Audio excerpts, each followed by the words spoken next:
Hello, I'm Teacher Lynn and welcome to my vlog. For today's video, samahan niyo akong muli na gumawa ng isa na namang manipulative material in reading.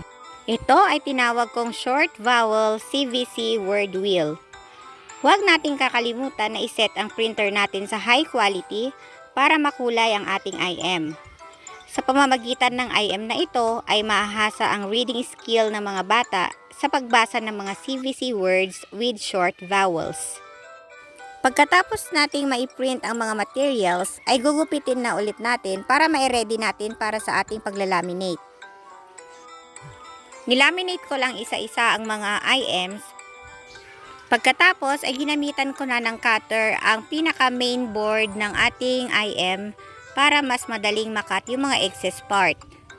Kung wala kayong cutter ay pwede namang gupitin, medyo mas mahirap nga lang.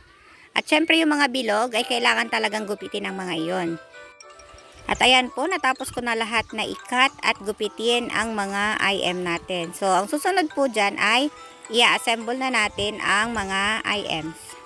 Pagkatapos, lalagyan na natin ang butas sa gitna para mailagay natin ang round head fastener. At ayan po, natapos na ang ating magandang IM. Hanggang sa muli, maraming salamat!